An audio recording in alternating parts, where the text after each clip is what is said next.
ஆபரண உலகில் அரை நூற்றாண்டை கடந்த பாரம்பரியம் யாழ் சாரங்கா நகை மாடம்.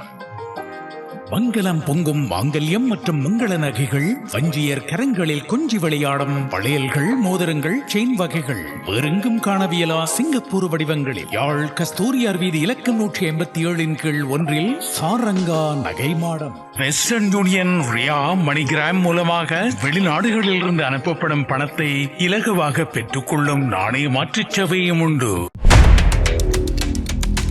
மேற்காசிய பகுதிகளில் அமெரிக்காவுக்கும் ஈரானுக்கும் இடையே நிலவி வரும் போர்ச்சூழல் மற்றும் அதிகார மோதல்கள் நாளுக்கு நாள் மிகவும் தீவிரமான நிலையை எட்டி வருகின்றது. இரு நாடுகளும் தங்களுக்குள் தொடர்ந்து பரஸ்பரமாக ஏவுகணை மற்றும் வான்வெளி தாக்குதலை நடத்தி வருவதால் இந்த பிராந்தியத்தில் நிலவி வரும் பதற்றம் தணிவதற்கான எந்தவொரு அறிகுறியும் தென்படவில்லை. இந்த சூழலில் அமெரிக்காவுடனான மோதலை மேலும் ஒரு படி முன்னெடுத்துச் செல்லும் வகையில் ஈரான் ராணுவம் ஒரு அதிர்ச்சிகரமான மற்றும் பரபரப்பான அறிவிப்பொன்றை வெளியிட்டு உலக நாடுகளின் கவனத்தை ஈர்த்தும் இருக்கின்றது. ஈரானுக்குள் நுழையும் அமெரிக்க ராணுவ வீரர்களை கொன்றாலோ அல்லது அவர்களை உயிருடன் பிடித்துக் கொடுத்தாலோ $30,000 அமெரிக்க சன்மானமாக வழங்கப்படும் என்று ஈரான் ராணுவ தளபதி அமீர் ஹதாமி அதிகாரப்பூர்வமாக அறிவித்துள்ளார். இந்த அறிவிப்பில் குறிப்பாக ஒரு சுவாரஸ்யமான நிபந்தனையும் சேர்க்கப்பட்டுள்ளது. அதாவது, ஈரானிய பெண்கள் யாராவது அமெரிக்க ராணுவ வீரர்களை உயிருடன் பிடித்துக் கொடுத்தால் அவர்களுக்கு இந்த சன்மானம் தொகையானது இரட்டிப்பாக, அதாவது $60,000 அமெரிக்க வழங்கப்படும் என்று தெரிவிக்கப்பட்டும் இருக்கின்றது. ஈரானிய பெண்களின் வீரம் மற்றும் நாட்டின் பாதுகாப்பில் அவர்களின் பங்களிப்பை ஊக்குவிக்கும் நோக்கில் இந்த முடிவு எடுக்கப்பட்டுள்ளதாக ஈரான் தரப்பில் கூறப்பட்டும் இருக்கின்றது. இந்த போரின் பின்னணியில் சர்வதேச அளவில் மிக முக்கியத்துவம் வாய்ந்த ஹோர்முஸ் நீரிணையை யார் நிர்வகிப்பது என்பது குறித்து அதிகார மோதலும் நீடித்து வருகின்றது. உலகளாவிய கச்சா எண்ணெய் வர்த்தகத்தில் பெரும்பகுதி இந்த கடல் வழியாகவே நடைபெற்றுக் கொண்டு இருக்கின்றது. இந்த பகுதியை கட்டுப்பாட்டில் கொண்டுவர இரு நாடுகளும் தீவிரமாக முயன்று வருகின்றன. இதனிடையே கடந்த ஏப்ரல் மாதம் சுட்டு வீழ்த்தப்பட்ட அமெரிக்க விமானி ஒருவரை மீட்பதற்காக மேற்கொள்ளப்பட்ட அவசரகால நடவடிக்கையை தவிர ஈரானிய நிலப்பரப்பில் நேரடியாக எந்தவொரு அமெரிக்க தரைப்படைகளும் களமிறக்கப்படவில்லை என்பது குறிப்பிடத்தக்க அம்சமாக சொல்லப்படுகின்றது. ஆனாலும் ஈரானின் இந்த அறிவிப்பானது ஈரானிய பொதுமக்களை ராணுவ நடவடிக்கைகளில் நேரடியாகவும் மறைமுகமாகவும் ஈடுபடுத்தும் ஒரு முயற்சியாகவே பார்க்கப்பட்டு இருக்கின்றது. அமெரிக்க படைகள் ஈரானுக்குள் காலடி வைத்தால் அவர்களுக்கு தகுந்த பதிலடி கொடுக்க ஒட்டுமொத்த நாட்டின் மக்களையும் தயார்படுத்தும் உத்தியாகவே ஈரான் ராணுவத்தின் இந்த அதிர்ச்சி நகர்வு கருதப்படுகின்றது. போரை முடிவுக்கு கொண்டுவர சர்வதேச நாடுகள் பல்வேறு முயற்சிகளை மேற்கொண்டு வரும் வேளையில் ஈரானின் இந்த புதிய அறிவிப்பு மேற்காசிய பகுதிகளில் மேலும் பெரும் போர் பதற்றத்தையும் அமைதியின்மையையும் உருவாக்கியும் இருக்கின்றது. சர்வதேச ரீதியில் பெரும் பொருளாதார மற்றும் பாதுகாப்பு அச்சுறுத்தலை ஏற்படுத்தியுள்ளன. இரு நாடுகளும் பரஸ்பர ரீதியாக நடத்தப்பட்டு வரும் ஏவுகணை மற்றும் வான்வெளி தாக்குதல்கள் காரணமாக உலகளாவிய கச்சா எண்ணெய் வர்த்தகத்தின் இதய பகுதியாக திகழும் ஹோர்முஸ் நீரிணை வழியிலான கப்பல் போக்குவரத்து முற்றிலும் முடங்கும் நிலைக்கு தள்ளப்பட்டும் இருக்கின்றது. இந்த விவகாரத்தில் தலையிட்டு உரையாற்றியுள்ள துருக்கி ஜனாதிபதி ரசீப் தையிப் ஹோர்முஸ் நீரிணையை மீண்டும் பாதுகாப்பான முறையில் கப்பல் போக்குவரத்துக்காக திறப்பதே தற்போதைய முதன்மை இலக்காகும் என்று சர்வதேச ஊடக நேர்காணல் ஒன்றில் திட்டவட்டமாக தெரிவித்துள்ளார். அமெரிக்கா மற்றும் ஈரான் நாடுகளுக்கு இடையிலான அமைதி பேச்சுவார்த்தைகள் தொடர்ந்து முட்டுக்கட்டையை சந்தித்து வருவதன் பின்னணியில் இந்த கடல்வழி பாதையின் மீதான கட்டுப்பாடே பிரதான காரணியாக இருந்து வருகின்றது.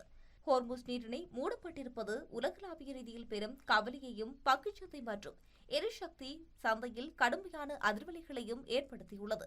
சர்வதேச வர்த்தகத்துக்கு, குறிப்பாக உலக நாடுகளின் அன்றாட தேவைகளுக்காக கச்சா எண்ணெய் மற்றும் திரவமாக்கப்பட்ட இயற்கை எரிவாயு ஆகியவற்றின் தடையற்ற விநியோகத்துக்கு இந்த கடல் பாதை மிகவும் இன்றியமையாதது. எனவே மேலும் தாமதமின்றி இந்த நீரிணையை முடிந்தவரை விரைவில் மீண்டும் திறக்கப்படுவது உலக பொருளாதாரத்தின் ஸ்திரத்தன்மைக்கு மிக மிக முக்கியத்துவம் வாய்ந்தது என்றும் உலகளாவிய எரிசக்தி விநியோகம் எந்தவித தடங்களுமின்றி சீராக நடைபெறுவதையே துருக்கி எப்போதும் உறுதியாக ஆதரிக்கின்றது என அவர் குறிப்பிட்டுள்ளார்.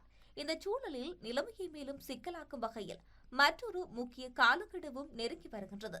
கடந்த ஜூன் மாதம் அமெரிக்காவுக்கும் ஈரானுக்கும் இடையே தற்காலிக அமைதியை ஏற்படுத்தும் நோக்கில் கையெழுத்தான புரிந்துணர்வு ஒப்பந்தம் வரும் திங்கட்கிழமையுடன் முடிவடைகின்றது.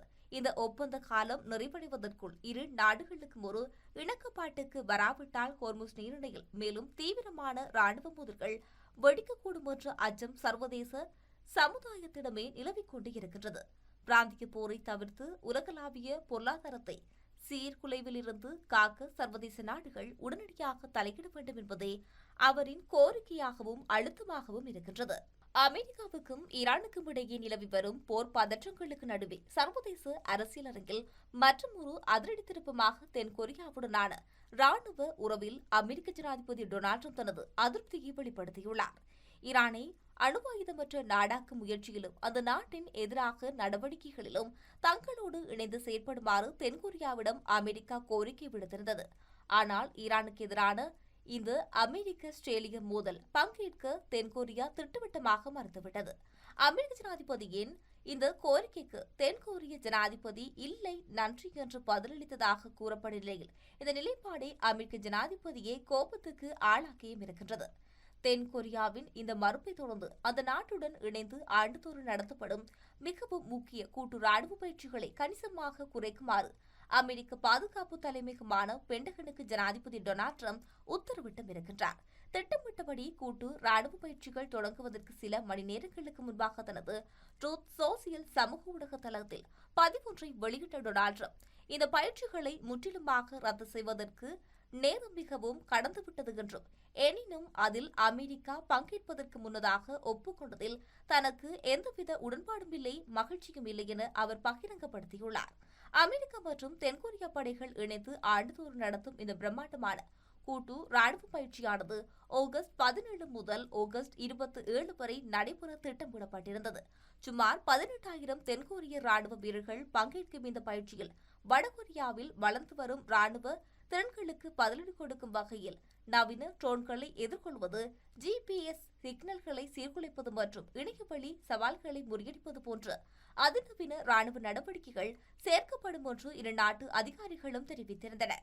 இருப்பினும் தனது சமூக ஊடக பதிவில் வடகொரிய அதிபர் கிம் ஜாங் உடனான தனது மிக சிறந்த உறவை நினைவு கூர்ந்துள்ளார் டொனால்ட் ட்ரம்ப்.